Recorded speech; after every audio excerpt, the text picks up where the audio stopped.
Salut, c'est Shep. Salut, c'est Omen. Bienvenue dans cette nouvelle Arkham JCE TV. Oula, mais c'est qui ce mec en rouge là, avec un t-shirt bizarre? Oui, oui, c'est moi, c'est Shep. Oui, ça fait très longtemps qu'on ne s'était pas vu. Mais je suis toujours de retour quand il y a une bonne annonce à faire et FFG a fait une annonce. L'annonce de Feast of Elmog Vale. C'est la prochaine campagne avec sa boîte investigateur, bien évidemment. Et donc, nous allons vous proposer une petite version francophone de cette news qui, malheureusement, n'existe que dans la langue de Shakespeare sur le site de Fantasy Flight Games. Et évidemment, que serait Arkham sans Omen? Bonjour Omen, tu vas donc nous faire part de ton regard d'expert sur cette nouvelle boîte. C'est le quantième cycle déjà, 10e, non? Ouais, ouais, je pense que c'est le dixième. Ouais. Dixième campagne en tout cas au moins. Donc quelle longévité pour ce jeu, même s'il est sorti s'espace d'un an maintenant, un peu plus même. Mais voilà, on ne peut qu'être ravi de voir encore une extension sortir. Et donc le pitch, on va peut-être commencer très très vite. Le pitch de cette nouvelle campagne, c'est quoi? Alors, le pitch, c'est qu'on a une scientifique, docteur Rosa Marquez, qui fait appel à ses relations parce qu'elle a découvert un phénomène étrange qui l'amène à nous solliciter pour qu'on aille enquêter sur une île, donc l'île de Hemlock Vale, sur laquelle se déroule une fête. On a une campagne qui va se dérouler en 3 jours et 3 nuits, avec des scénarios qui apparemment pourront être choisis dans un ordre voulu par nous-mêmes. Et les scénarios vont varier en fonction de si on les aborde le jour ou la nuit. Voilà ce que nous dit la page de FFG. On va avoir aussi, dans le cadre de cette campagne, une mécanique avec des personnages, un peu comme, comment dire, aux confins de la Terre, des personnages qui, suivant le niveau de relation qu'on va avoir avec eux, pourront être des alliés qui nous aideront ou pourront se montrer hostiles envers nous en fonction des choix qu'on aura opérés pour cultiver ou non ce niveau de relation. Ouais, personnellement, le pitch, il me plaît bien. J'aime bien l'idée d'une île sur laquelle la nature est en train de se transformer apparemment et il faut enquêter. Et à ce moment-là, il y a évidemment une grande fête qui se prépare. Donc voilà, c'est un pitch qui est intéressant. Moi, j'ai hâte de découvrir cela. Et on voit que les designers se sont encore creusés la tête pour offrir quelque chose de non linéaire, ce qui était déjà le cas des clés écarlates. Ici, apparemment, il semble avoir voulu pousser encore plus loin le trip de la campagne non linéaire. Alors, une news s'accompagne toujours de spoil. Et donc, on va un petit peu regarder les cartes qu'ils nous ont spoilées dans cette news. Alors, ils nous ont bien spoilé 2 investigateurs sur les 5. Donc, on va commencer par ceux-là. Et donc, la première des 2, c'est Kate Winthrop. Et regardez le travail qu'Omen a fait. Il nous a fait une petite traduction maison incrustée pour ceux qui regardent. Parce qu'il y a aussi des gens qui nous regardent, des gens qui nous écoutent, des gens qui nous regardent. Donc, c'est magnifique. Donc, Kate Winthrop, je vais la lire et tu me feras une première impression dessus. Donc, la scientifique, elle a 2 de volonté, 4 d'intelligence, 2 de force et 4 en agilité. Elle a les traits miskatoniques et érudits. Vous commencez la partie avec le stabilisateur de flux face inactif visible. Action rapide, déplacer un indice de quête vers un soutien science ou un outil que vous contrôlez sans indice dessus. Forcez quand un soutien que vous contrôlez avec un indice dessus quitte le jeu. Placez cet indice sur votre lieu. Et l'Elder Sign nous dit, vous avez le droit de déplacer un indice d'un soutien que vous contrôlez vers Kate Winthrop. Alors notez qu'ils ne nous ont pas donné ces infos de build. Ouais, ouais, ouais. Ouais, ça va rester un grand mystère, mais j'ai envie de dire, quand on regarde un peu dans la collection, les outils et les objets ou les soutiens qui ont un trait science, on en trouve principalement en chercheur. Donc, la classe secondaire ou ce que Kate pourra splasher, pour moi, ça va être plutôt secondaire.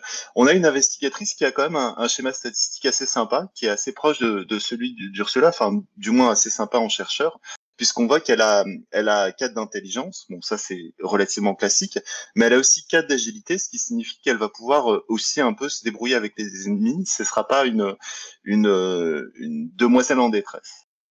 Après, on a quelque chose de nouveau, donc quelque chose qui repose sur le fait de manipuler les indices. Et ça, bon, pour le moment, on va regarder peut-être ce que fait le stabilisateur de flux pour en savoir un petit peu plus. Voilà. Alors, l'Elder Sign, il fait plus 0. C'est aussi quelque chose d'assez peu commun. D'habitude, on a des Elder Sign qui bonifient la valeur de compétence.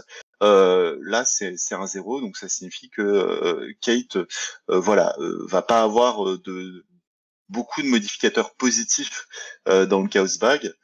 Au mieux, elle arrivera à plafonner à 0, à plus 1 si on joue en facile ou en standard. Mais voilà, elle sera pas l'investigatrice qui pourra déclencher des méga-tests à volonté. Oui, surtout que cet effet Elder Sign, t'as même peut-être pas forcément toujours envie de déclencher, j'imagine, vu qu'elle joue sur des indices qu'elle va mettre sur ses outils et ses soutiens sciences. Donc peut-être que parfois il n'aura pas un bon timing, Elder Sign, c'est vrai que c'est un peu particulier. Et si je me permets une petite théorie pour son classement, enfin pour ses options de build, à mon avis, ces options de build, allez, je me lance, ce sera un build outils et sciences dans toutes les classes de niveau 0 à 3, un machin de ce genre-là. C'est un truc que je verrais bien, quoi. Bon, alors. Le stabilisateur. Alors, le stabilisateur, alors peut-être on va voir sa face inactive avant de Ouais, voir sa face pardon. active. Ouais. Alors, la face inactive, donc c'est un permanent, seulement le deck de Kate Winthrop, qui a une capacité forcée. Quand vous placez un indice sur le stabilisateur de flux, cherchez une copie de courant éthérique parmi vos cartes liées ou dans votre pile de défausse et mélangez-le dans votre deck. Retournez le stabilisateur de flux en conservant ses pions et attachements. Ok, donc. Et ça, Oui, vas-y, pardon. ça a le trait, outils et sciences, bien sûr. Ouais. Donc, il nous faut des indices qu'il faut mettre sur le stabilisateur de flux pour mélanger une carte dans son deck, ce qui va permettre de retourner le stabilisateur de flux. Ouh faut respirer.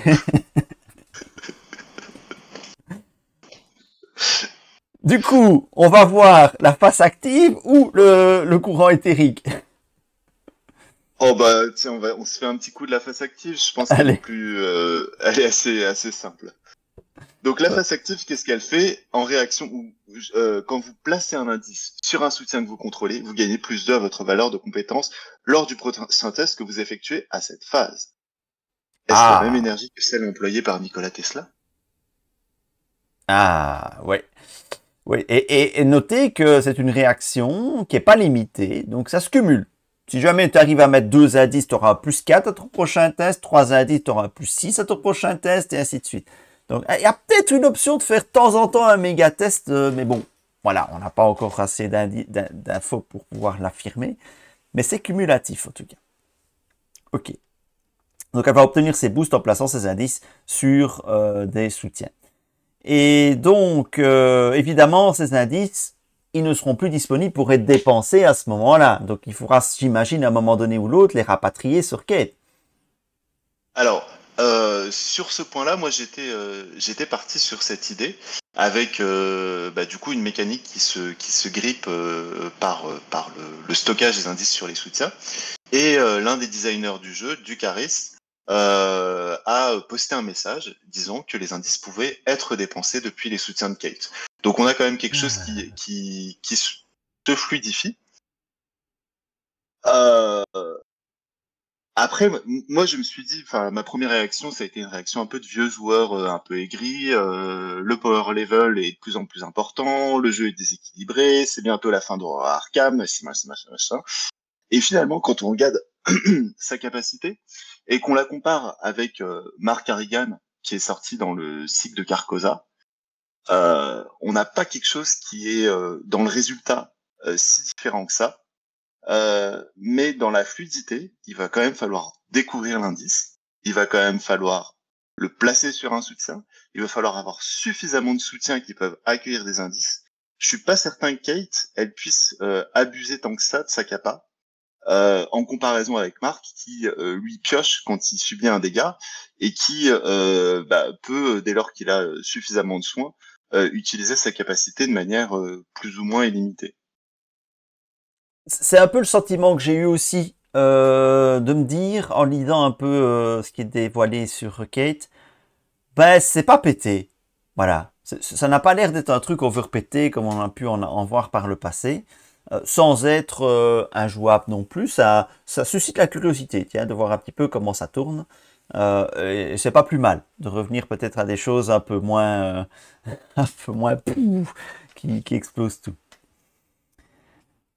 Alors, on va voir les courants éthériques maintenant. Hein. Elle en a deux. Donc, on rappelle, ce sont des cartes liées, donc qui sont mises de côté et qui ne rentreront dans son deck que lorsque le stabilisateur de flux inactif reçoit un indice sur lui. Donc, courant éthérique de Yacht. C'est donc une carte liée à stabilisateur de flux, à jouer si le stabilisateur de flux est sur sa face actif. Échapper à déplacer tous les indices que vous contrôlez sur Kate Winthrop. Pour cette tentative d'évasion, vous avez le droit d'utiliser votre intelligence à la place de votre agilité. En cas de réussite, si l'ennemi est non élite, mélangez cet ennemi dans le deck de rencontre, piochez une carte, retournez le stabilisateur de flux en conservant ses pions et attachements.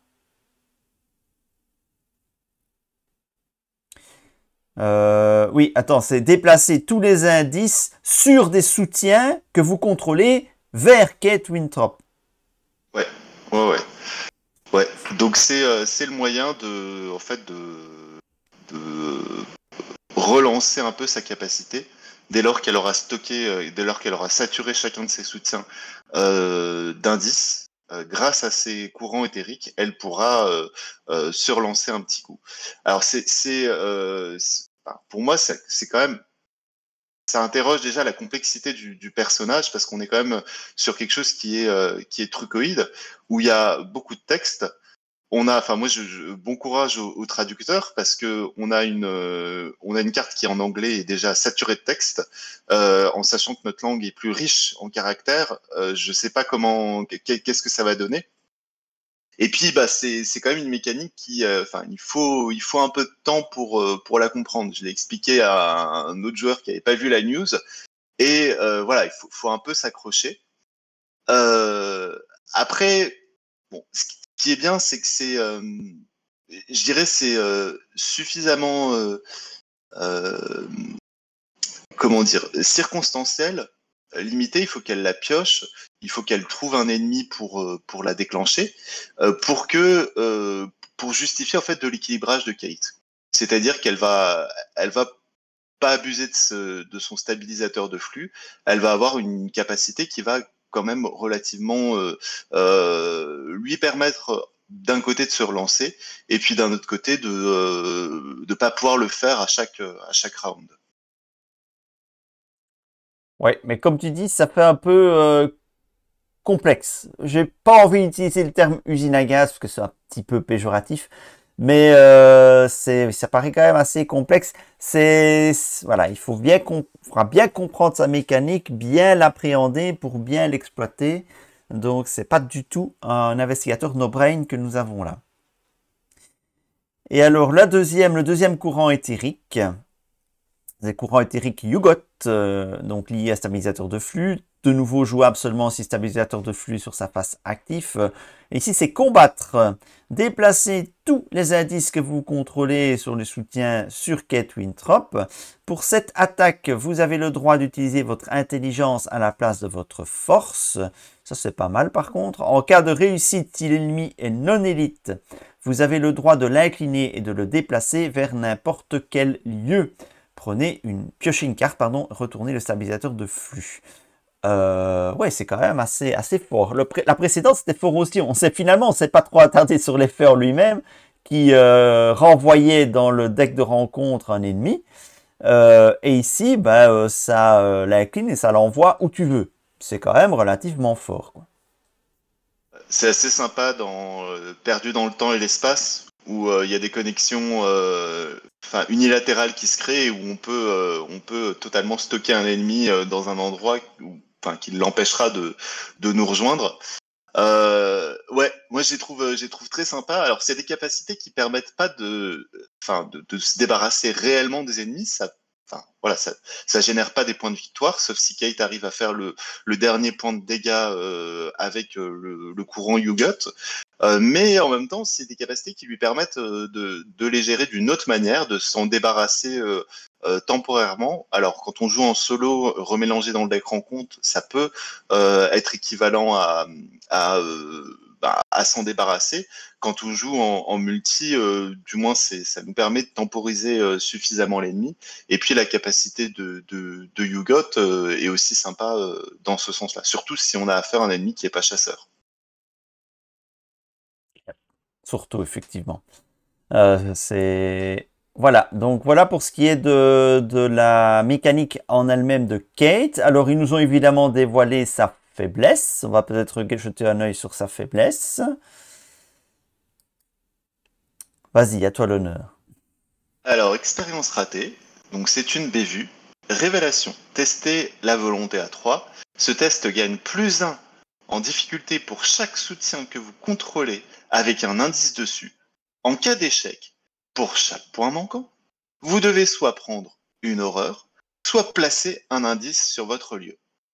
J'ai fait une énorme erreur. Bah oui. Ça, pour te ramasser un test pareil, parce que c'est un peu très vite, être un test très compliqué à réussir, avec des conséquences fâcheuses, les horreurs, ou bien perdre beaucoup de temps, parce que une partie des indices, c'est tout, hein. Non, un indice. Ah, oui, pour chaque point d'échec. Oui, oui. Donc, tu es quand même obligé d'alimenter le test pour essayer de le réussir, ou en tout cas de le rater le moins possible. Mais en cas d'échec, tu te manges une petite poignée d'horreur ou une grosse perte de tempo. C'est hyper violent. Moi, il y en a peu des comme ça, des faiblesses signatures. Parce que à la limite, on a des trucs type Marie, Diana, pour chaque machin de votre capacité, vous devez soit l'affaiblir, soit subir une horreur. Mais là, non seulement on a un test sur une stat faible de Kate, ça veut dire que si elle la pioche en début de jeu où elle a pas d'indice, c'est équivalent à un reste pourrissant. Ouais. C'est pas mal déjà, surtout dans un scénario qui comprend des restes pourrissants. Il faut faire attention à sa santé mentale, à Kate. Mais Kate, on va pas la jouer avec un ou deux indices. On va utiliser tous les slots possibles et imaginables pour stocker des soutiens sciences. Et j'ai un peu regardé dans la collection, on en a un pour chaque slot. Même le slot arcane a le sérum amplificateur de rêve qui a le trait science. Donc Kate, elle va avoir 4, 5, 6 indices pour des soutiens, elle va faire des tests à 7, 8, et donc ce sera potentiellement 7-8 indices qui vont être posés sur son lieu. C'est une perte de temps une perte de tempo qui, pour moi, qui n'a jamais été observée dans aucune des faiblesses signatures. Il y a peut-être celle d'Ursula qui peut être équivalente, mais pour moi, c'est l'une des plus violentes. Tu ne veux pas l'échec automatique sur celui-là. Oh non, tu ne le veux pas. Et avec 2 de volonté, moins qu'un moins 2, c'est l'équivalent à un échec automatique. Donc, ouais. Alors maintenant, d'un autre côté, tu as une chance qu'elle ne fasse rien si tu réussis le test. Oui. Voilà. Mais avec un adversaire qui fait 0, il... Oui, oui, oui. Bon. Voilà, donc l'expérience ratée, voilà, vaut mieux pas la piocher au mauvais moment, ça peut faire très très mal. Voilà. Alors, la news nous parle aussi beaucoup de cartes chercheurs qui seront dans ce pack, des cartes qui synergisent avec Kate. Donc, on peut peut-être jeter un œil rapide sur ces quelques cartes qui nous sont dévoilées. Qu'en penses-tu? Alors, on n'a pas de visuel, donc il faudra aller sur la page FFG. Casse, Ah si! je les ai Oh, préparés. génial. Ils sont un peu petits. J'ai pas eu le temps de les agrandir, mais voilà, ils sont là. Ce sont les visuels du site FFG. Quoi. Puis on va faire des traductions en live. Donc on a le kit de chimie, donc c'est un accessoire parce qu'un kit de chimie ça se porte autour du cou. Vous voyez l'image là, les tiroirs, les fioles. Euh, pour une capacité action, donc ça a le trait, ça a le trait objet, outil et science. Et pour une capacité action, on peut incliner le kit de chimie pour enquêter. Et si on rate de 2 exactement, on le défausse.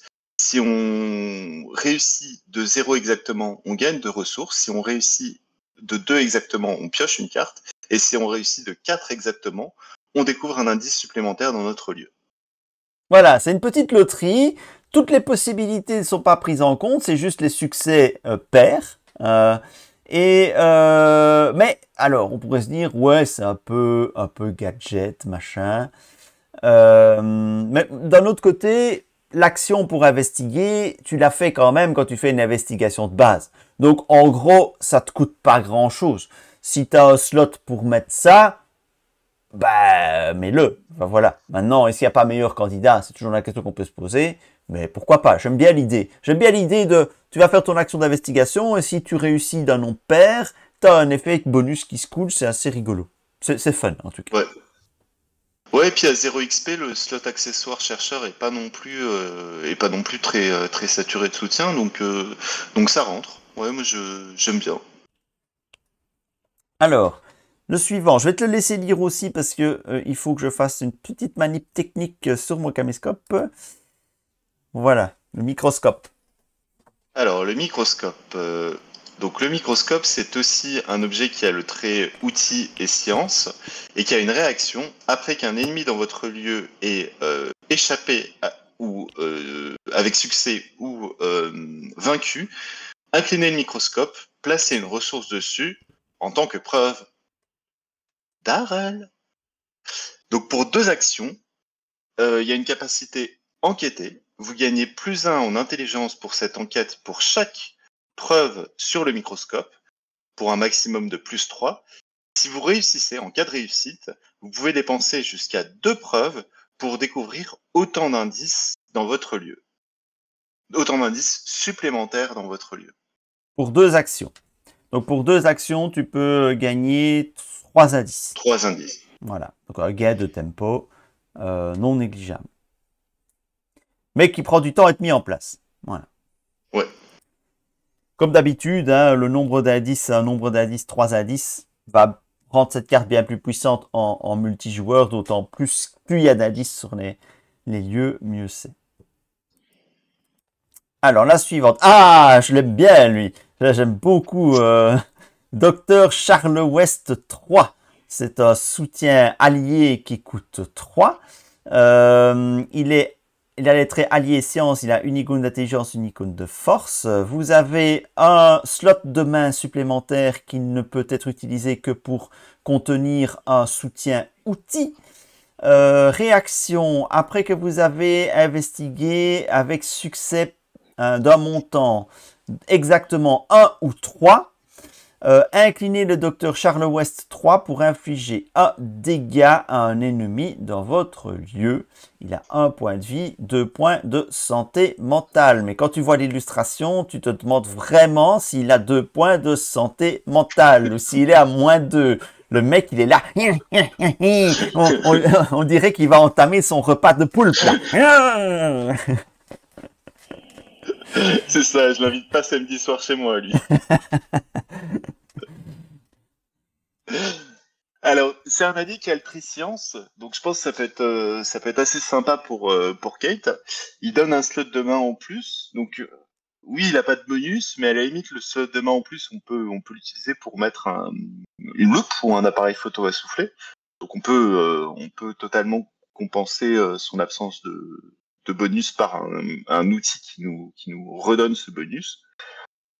La capacité me fait penser à celle de Alice Luxay, qui fait à peu près la même chose. Dès qu'on découvre un indice, on inflige un dégât à un ennemi dans le lieu. Bon, bah c'est un peu circonstanciel, mais je me dis avec un charisme, les deux en jeu, on peut faire des trucs assez marrants. Enfin voilà, on peut tuer des ennemis à distance rien qu'en enquêtant.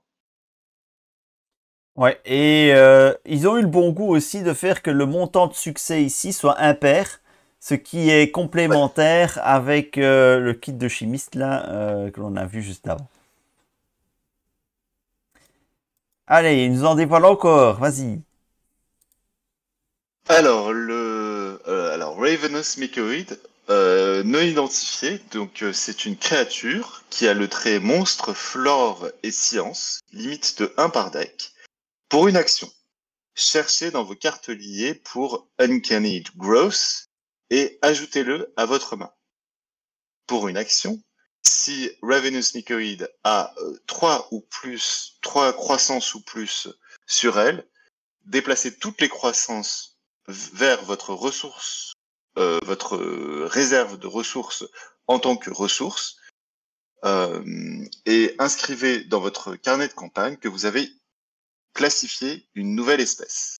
Et ça a 1 de vie et 1 de santé mentale. En gros, jouer Kate, tu vas avoir ton deck et puis tu vas avoir ton deck de cartes liées. Hein, parce que encore une carte qui joue sur les cartes liées.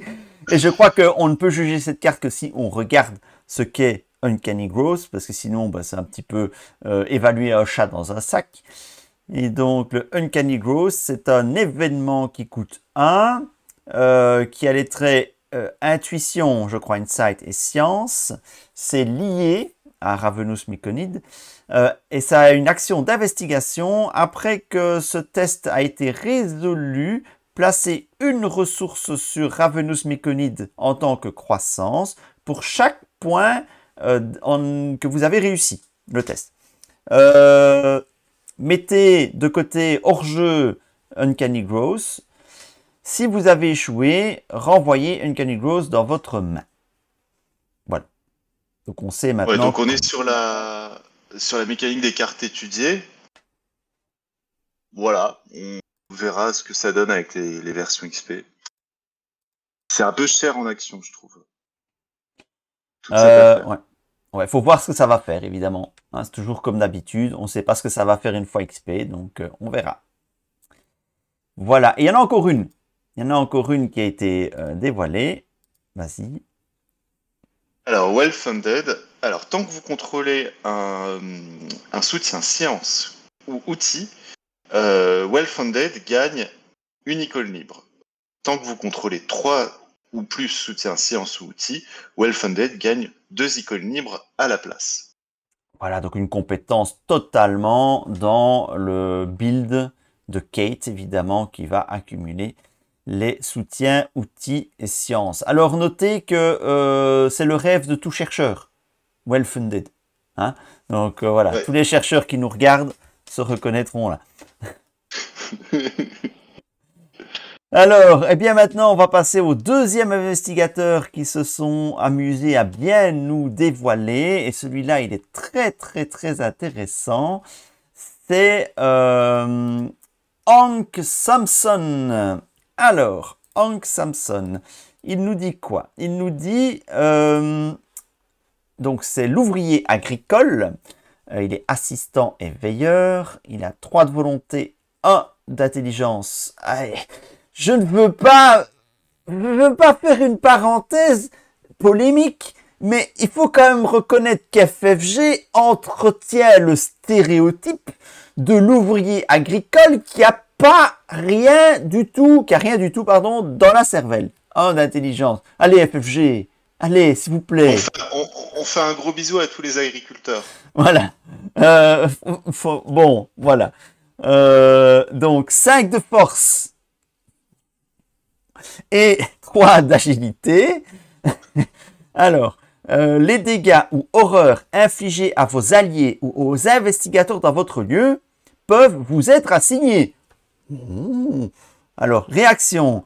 Quand vous devriez être vaincu par les dégâts ou les horreurs, soignez tous vos dégâts et horreurs et échangez cette carte avec sa version déterminée, n'importe quelle face visible.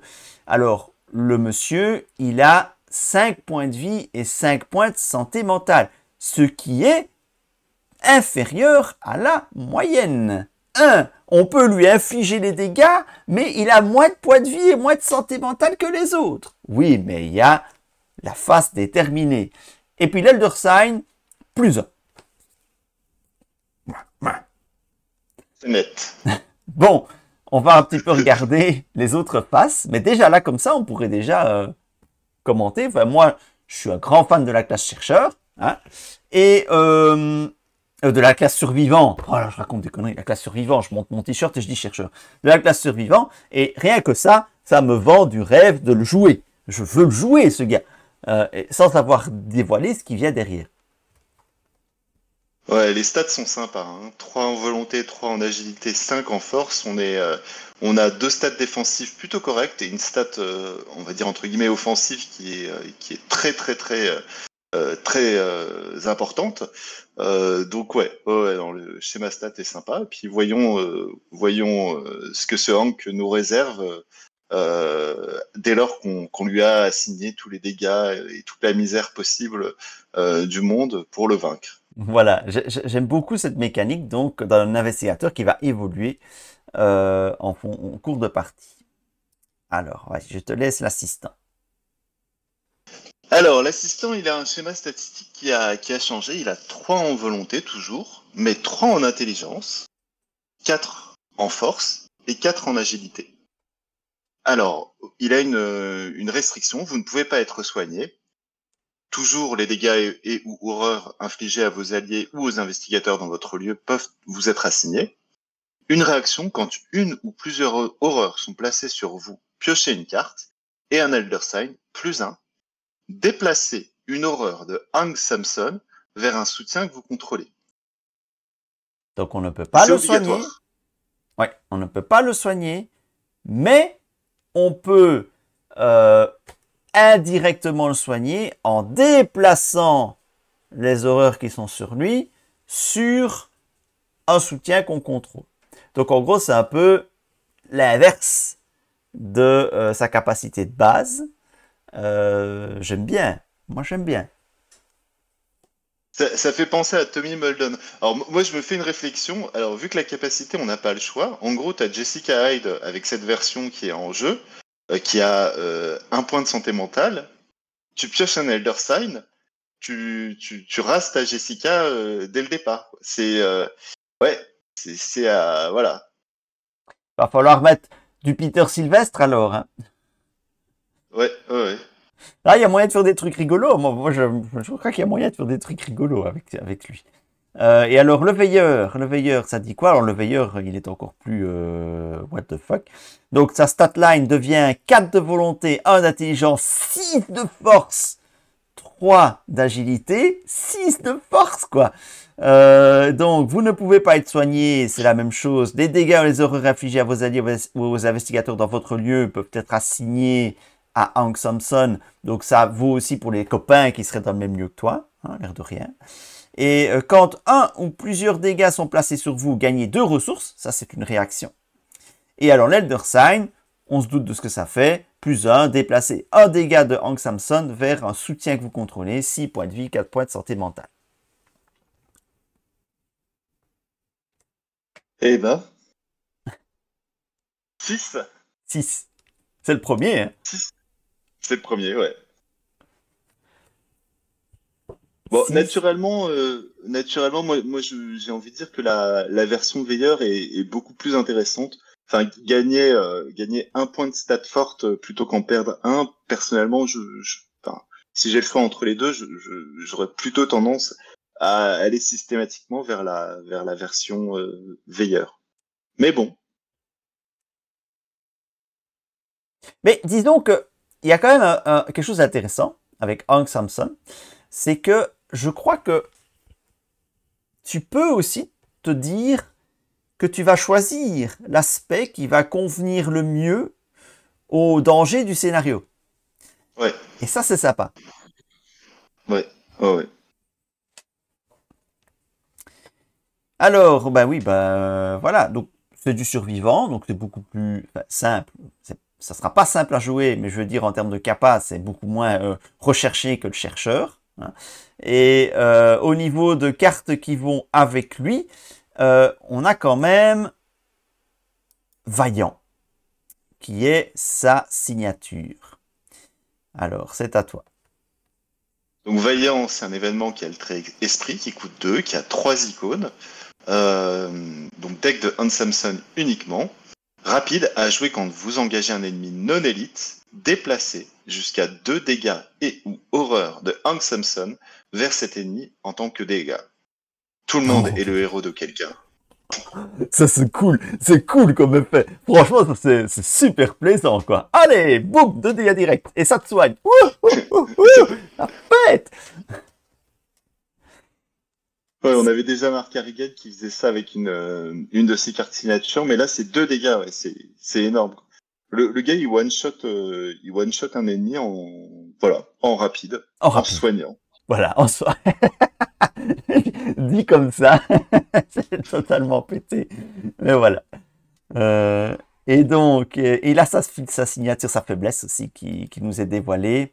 Où est pas révélation, défausser des cartes du dessus du deck de rencontre jusqu'à ce que vous défaussiez un ennemi. Attachez où est pas à cet ennemi et générez-le dans un lieu connexe si possible. L'ennemi attaché gagne insaisissable. Forcé à la fin du round, Hank Samson subit une horreur directe. Ah ben pour le coup, ça compense. Alors, insaisissable, c'est un mot qui, pour l'instant, n'existe pas. Donc, ça va être un nouveau mot-clé qui va être introduit dans cette campagne. Et là-dessus, il y a eu plusieurs hypothèses. Enfin voilà, il y a eu des échanges entre les joueurs. Il y a eu plusieurs hypothèses qui ont été émises. La première, c'est l'idée qu'on soit un peu sur la mécanique de l'organiste ou du loup-garou, avec un ennemi qui va chercher à se désengager, à s'éloigner des investigateurs, du plus grand nombre d'investigateurs. Et la deuxième, c'est une analogie avec le jeu de plateau, Horror Arkham, où le mot-clé existe, et où, en gros, l'ennemi est distant, et pour l'engager, il faut effectuer un test d'agilité. Et moi, je trouve que ce serait pas incohérent avec la version assistant, qui a 4 d'agilité, qui a une force moins importante. Mais en gros, l'idée, ce serait si on a pas avant qu'il soit vaincu et qu'on arrive à se débarrasser de pas avant qu'il soit vaincu, on aura accès à la version veilleur puisque on pourra l'utiliser en toute sécurité.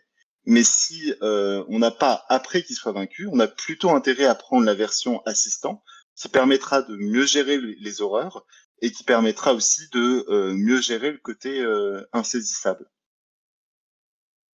C'est sympa. C'est sympa. L'une comme l'autre hypothèse, je trouve ça sympa. L'ennemi qui est le contraire du chasseur. En fait, c'est toi qui deviens le chasseur de l'ennemi. Et tu dois le traquer, tu dois le récupérer parce que sinon ça t'emmerde. Donc, ouais, ce sera très sympa. Curieux de voir l'option qui sera retenue. Mais en tout cas, voilà, ça va t'obliger à prendre du temps pour aller t'occuper de cet ennemi si tu veux pas mourir à petit feu. C'est bien pensé. C'est vraiment bien pensé. Voilà. Et en fait, il nous dévoile rien de plus, je vais dire, propre à l'investigateur, mais il nous dévoile évidemment des cartes survivants qui vont bien avec. Donc, voyons un petit peu ce qu'il y a. Alors, c'est laquelle c'est celle-là la première. Hein. L'autre, c'était... Ouais, c'est bien. Donc, c'était la fourche. Alors du coup, Donc la fourche qui coûte 3, qui est un soutien, qui a les traits objet, sac à dos, outils, armes et corps à corps. Une action combattre, vous gagnez +1 en force et infligez +2 dégâts pour cette attaque. En cas de réussite, perdez le contrôle de la fourche et attachez-le à votre lieu. Votre lieu gagne pour une action. Prenez le contrôle de la fourche. N'importe quel investigateur dans le lieu de la fourche peut déclencher cette capacité. et là, c'est encore quelque chose de nouveau, si je ne me trompe. La carte Ouais. qui va être attachée à ton lieu et qui peut être récupérée par n'importe qui. Je trouve ça Ouais. encore super fun. Alors, c'est chéro en action, on est bien d'accord, mais c'est super rigolo. C'est super rigolo. C'est pas mal. J'aime bien. Alors c'est 2 slots de main, mais après, ouais, non, ça peut être, je pense, sur une table à 4 joueurs, ça peut être assez sympa, chacun s'échange ses fourches.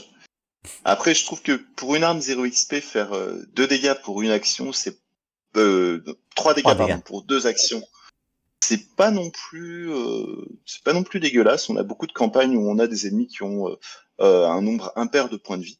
Et donc, finalement, on s'y retrouve à faire 3 pour 2 plutôt que 2 pour 1.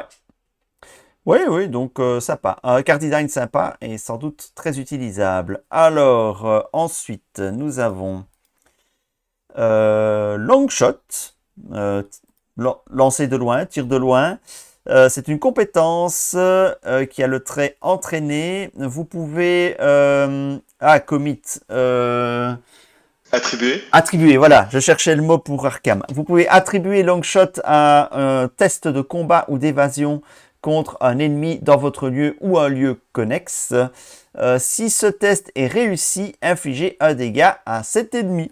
Voilà, une manière d'augmenter les dégâts avec une compétence. Je trouve ça super sympa aussi. Ouais, c'est un coup vicieux survivant, Ouais. sans icône, mais ça combatte bien avec Rita, je pense. Ça peut être assez sympa pour elle. Alors, Bon, nous avons aussi ceci. Alors, Pushed to the Limit. Donc, c'est un événement qui coûte 2, qui a le trait tactique, Mark Harrigan, improvisé. Choisissez une arme ou un outil dans votre pile de défausse. Résolvez sa capacité déclenchée de ce soutien en ignorant tous les coups, en comprenant le coup en action. Après que cet effet soit résolu, mélangez le soutien choisi dans votre deck. Jouer cette carte ne provoque pas d'attaque d'opportunité. Alors, j'ai tout de suite une question à te poser. Quand ils disent résolvez une capacité flèche d'action sur ce soutien, est-ce que ça m'autorise à résoudre une capacité de plusieurs flèches d'action ou pas? Genre une capacité qui nécessite 2 actions. Oui, mais alors là en fait on ignore tous les coups. Donc on peut le faire en ignorant le double coup de flèche d'action. Donc du coup, en jouant cette carte, tu pourrais déclencher une action qui nécessite 2 actions d'un soutien en une seule. Pour autant que ce soit dans ta défense. La masse, donc le gros marteau survivant, qui a 3 actions, enfin une capacité avec 3 flèches d'action pour faire, je crois, +5 dégâts. On peut l'activer en ignorant tous ses coups depuis sa pile de défausse. Je trouve que c'est assez pété en fait. Et il y a moyen de faire des trucs qui vont jouer des decks de recyclage avec ça. Tu vas amincir ton deck et puis le plus vite possible, et puis tu vas essayer de recycler le plus vite possible, autant que possible. Enfin, il doit y avoir moyen de faire des trucs. Des trucs assez violents, ouais. Ouais. Donc, ouais, c'est pas mal. C'est pas mal. Pour ceux qui aiment construire des combos, ça c'est une carte ça sent la carte à combo, ça. Alors, nous avons aussi dévoilé le masque. Alors, Sparrow, c'est corbeau, je sais plus. Masque d'oiseau, voilà. C'est un soutien qui coûte 1, une icône de volonté, une icône d'agilité, qui a les traits objet, charme et masque. Limite de 1 masque par investigateur. Cela voudrait-il dire que l'on a une mécanique de masque qui s'annonce dans cette boîte. 2 utilisations en tant qu'offrande. Recharger une de ces offrandes après que vous avez subi un ou plusieurs dégâts ou horreurs. Donc ça se recharge. Et alors, c'est une action rapide. Dépensez une offrande. Vous gagnez plus 2 de volonté ou plus 2 d'agilité pour ce test de compétence, limite une fois par test.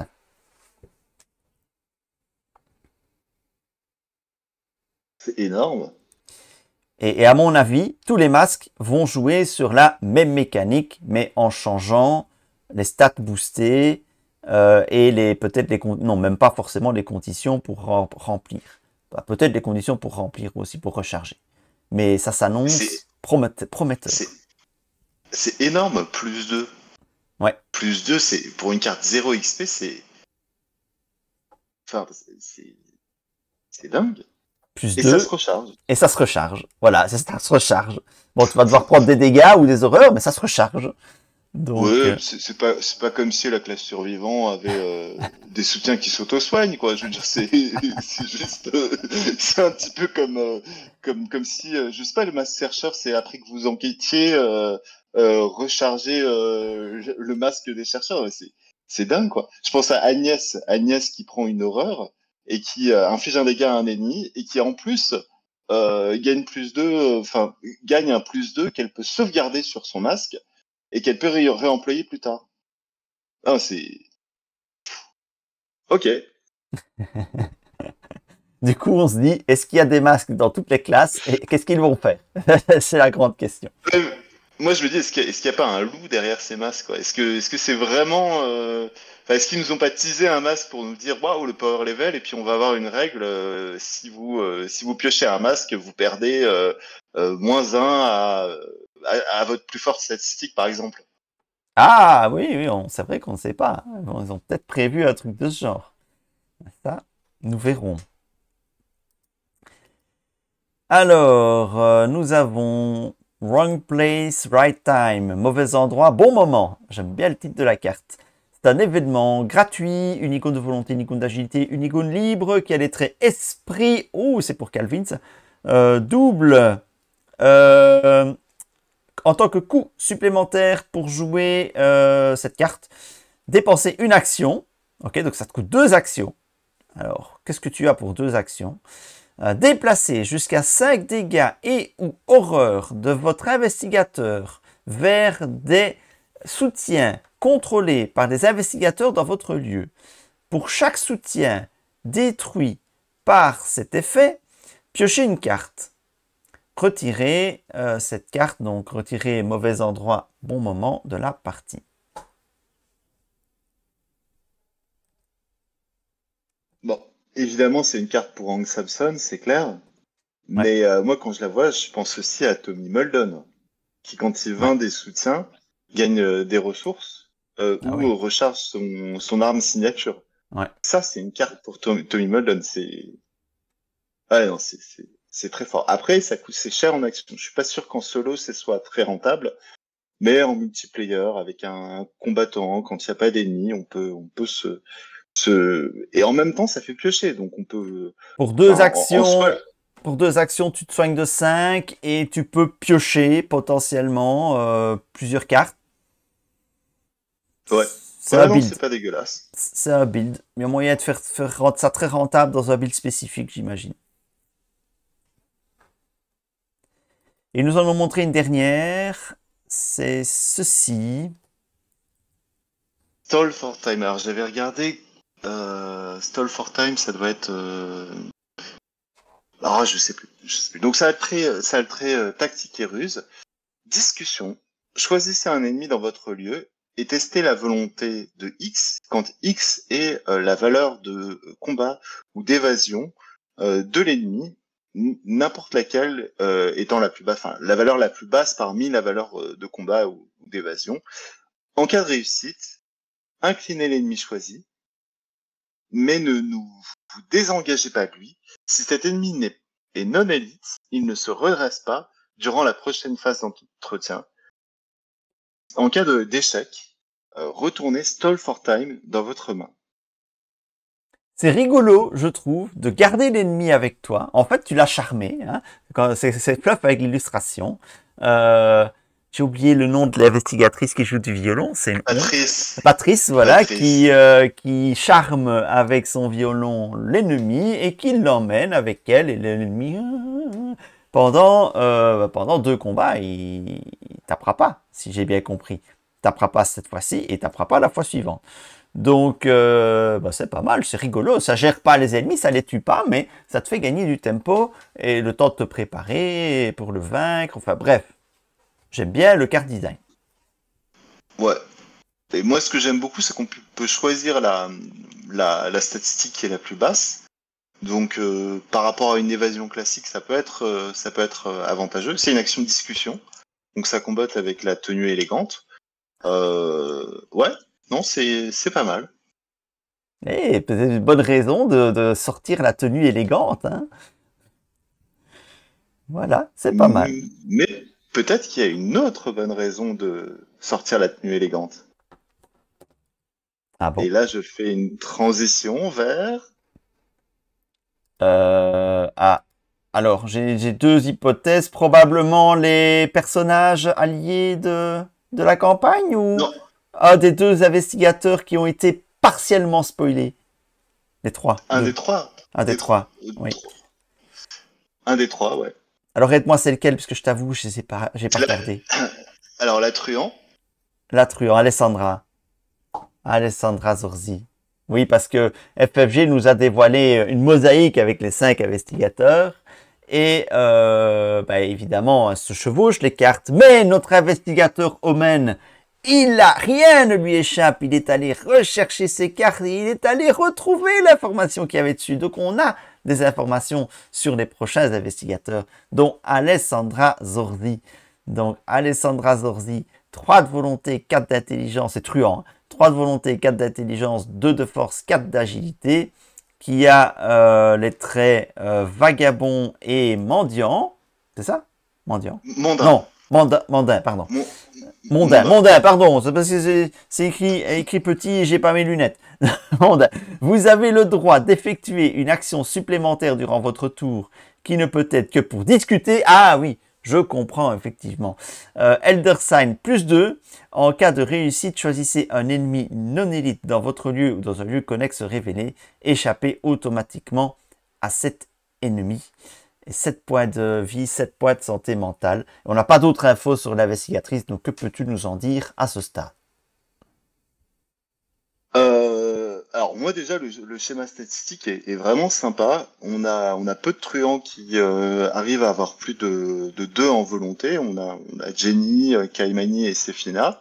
Là on a un truand qui a 2 stats défensifs qui sont pas dégueulasses. Donc avec un 4 en agilité, très classique pour les truands. Donc elle va pouvoir bien fonctionner avec les outils de crochetage.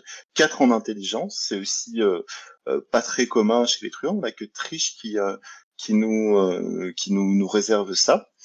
Donc c'est une investigatrice qui en soi et à blanc peut faire pas mal de choses, quoi. Peut enquêter et peut échapper aux ennemis.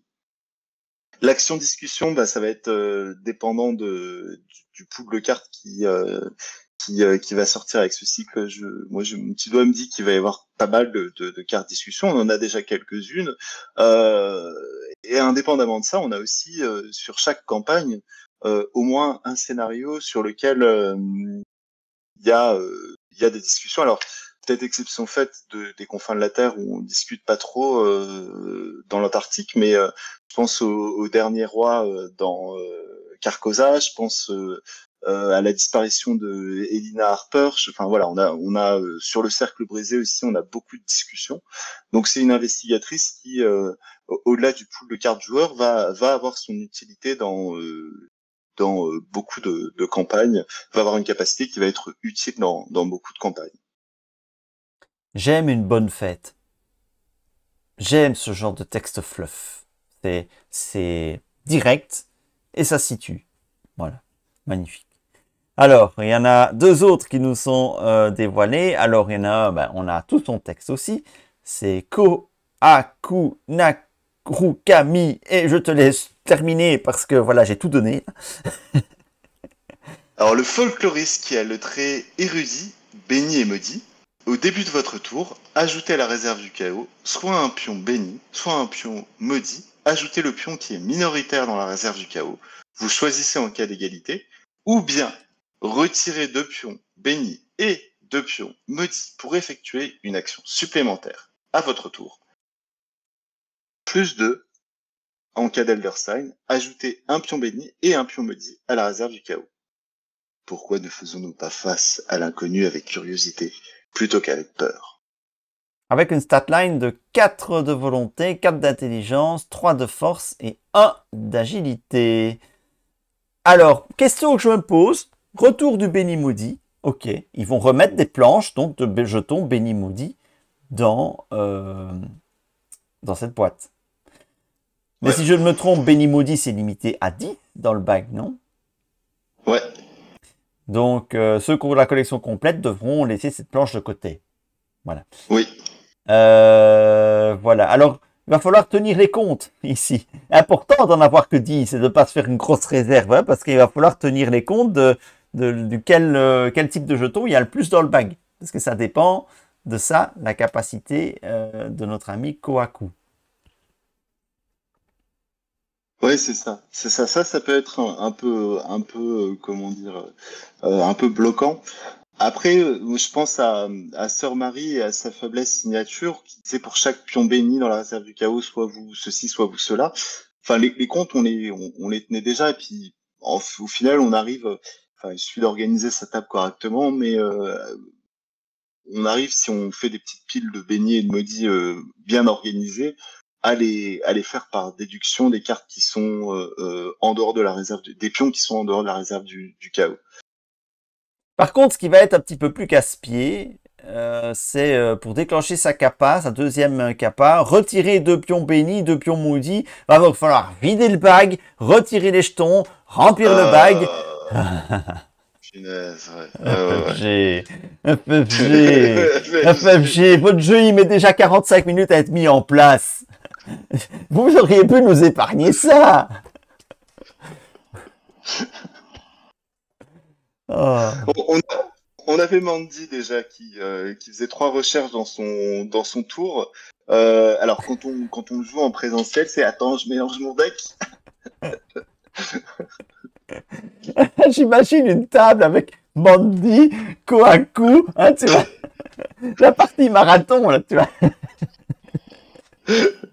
5 heures pour la zélatrice. Allez, pour le rassemblement, le scénario d'initiation. Bah voilà, c'est pas mauvais l'idée, mais bon, c'est manipulatoire au possible, quoi. C'est ça, j'ai peur que ça casse un peu le rythme, quoi. Mais bon. Après, moi, je suis très content de revoir la mécanique Benny et Maudit. Alors, c'est très très comboïde, mais après le cycle d'Innsmouth, j'avais un petit sentiment d'inachevé avec cette mécanique, avec des choses qui fonctionnent très bien chez Sœur Marie, avec le Maudit, on va dire un peu light, qui fonctionne pas trop mal, mais encore des choses qui, voilà, qu'on aimerait faire avec du Benny Maudit et qu'on ne pouvait pas faire avec seulement le pool d'Innsmouth. Par exemple, enquêter avec le Benny Maudit, ça marche pas. Et donc, je me dis que avec le retour de cette mécanique, on va pouvoir retrouver, on va pouvoir compléter ce que Innsmouth a initié. Et peut-être que la sortie d'Innsmouth revisité va pas être très très éloignée de la sortie de la fête de la vallée de Hemlock.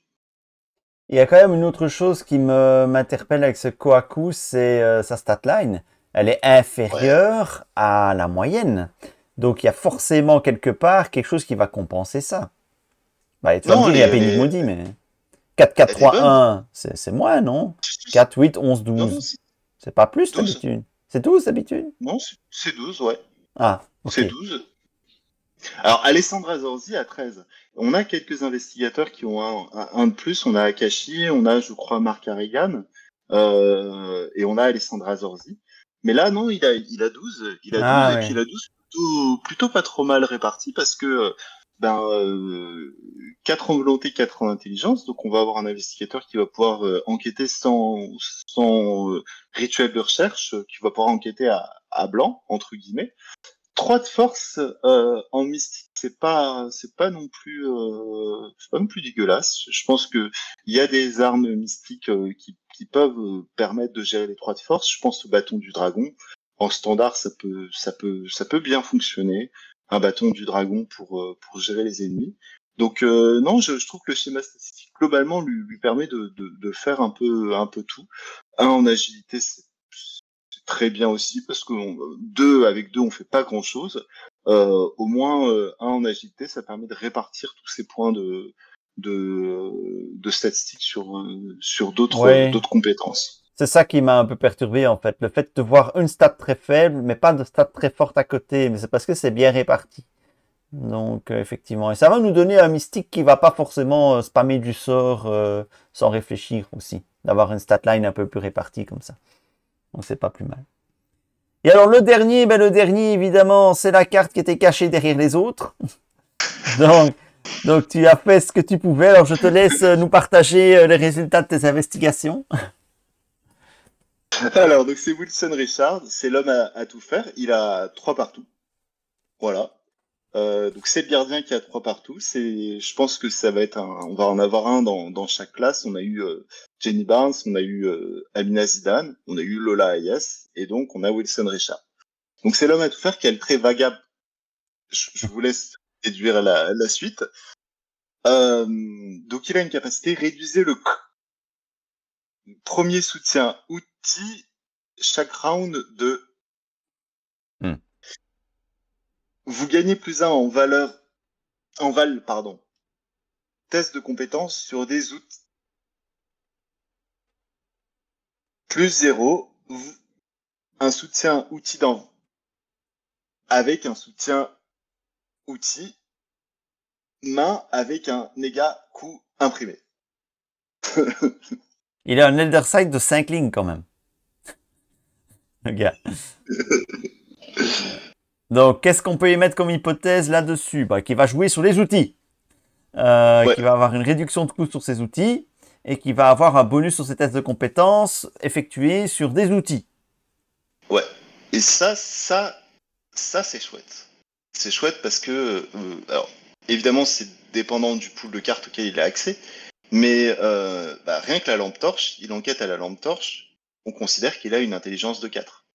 Ouais.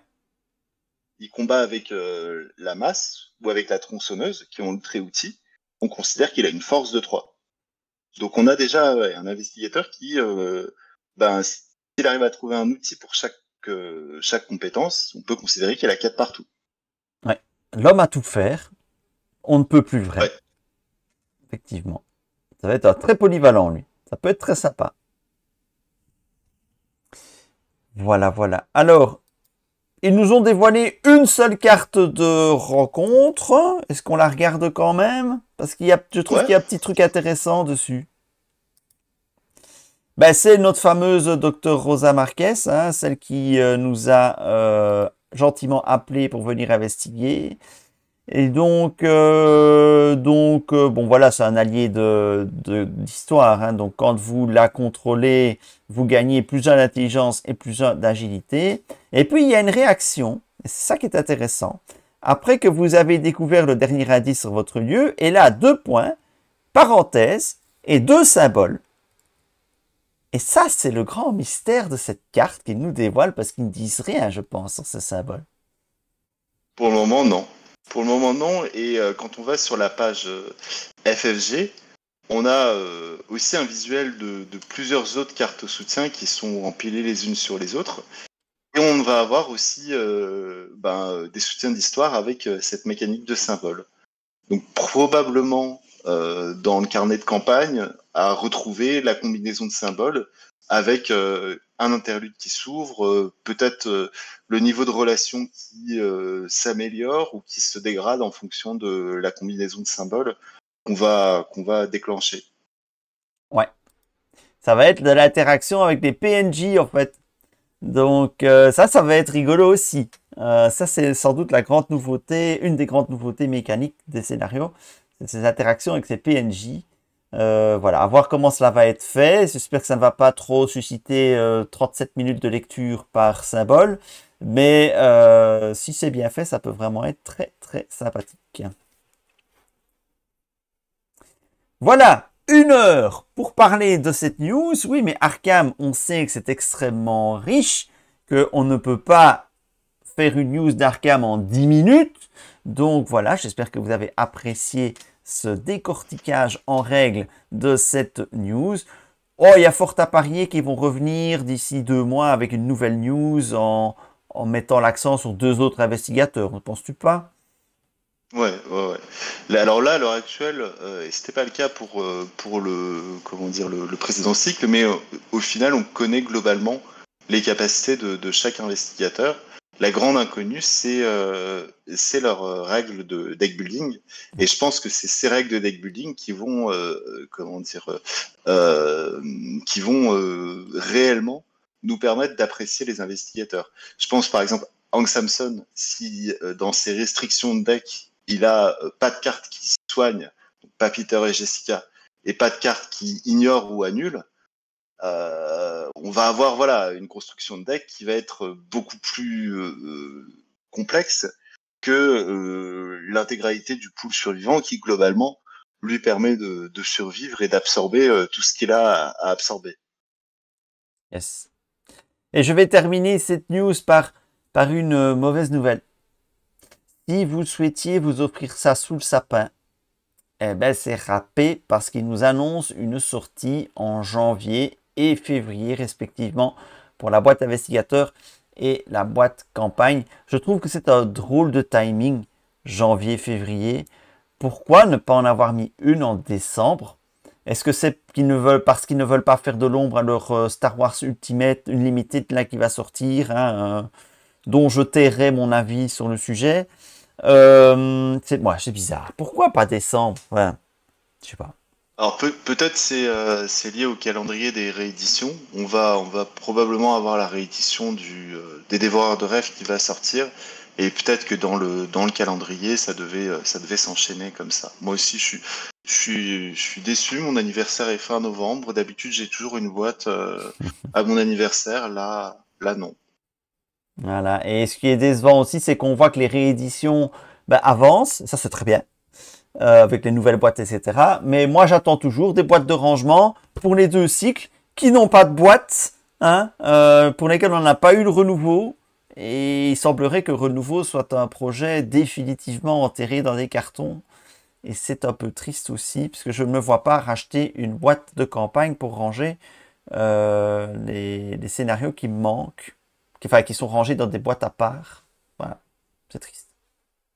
Ouais, et puis au-delà de au-delà de la boîte dans le renouveau, ce qui était intéressant, c'était que on prenait quelques années de recul sur la campagne et les designers vraiment arrivaient à corriger la mécanique de leur campagne, à la rééquilibrer et que ce soit les Dévoreurs de rêves ou Innsmouth, il y a des choses à corriger. Moi, je pense les Dévoreurs de rêves, les 2 derniers scénarios sont dans un sens ou dans l'autre un peu déséquilibrés en termes de difficulté. Et puis Innsmouth aussi, il y a des petites choses, des petites grottes qui mériteraient d'être un peu diversifiées. Voilà, des mécaniques qui mériteraient d'être revues en termes de scénario pour améliorer notre expérience de campagne. Voilà, tout à fait. Voilà, c'est terminé pour cette news. Ça m'a fait plaisir de repasser sur la Arkham JCE TV, mais ne vous inquiétez pas, hein, notre équipe de choc, Omen, Black Ink, Luc et j'en oublie certainement, sont toujours là pour vous apporter du contenu d'extrême qualité. Et c'est promis, je reviendrai en 2024 sur des campagnes. Alors on sera en mode, oh je vous dis rien, je vous garde la surprise. Ça sera quelque chose de différent. par rapport à ce que proposent nos amis déjà présents. Voilà, merci à tous de nous avoir suivis. Mettez des petits pouces levés hein, et abonnez-vous si vous ne l'êtes pas encore. Je ne sais pas comment ça puisse être possible, mais ne sait-on jamais. Si vous venez de découvrir Arkham, pourquoi pas. Allez, à très bientôt. Salut, salut. Salut, salut.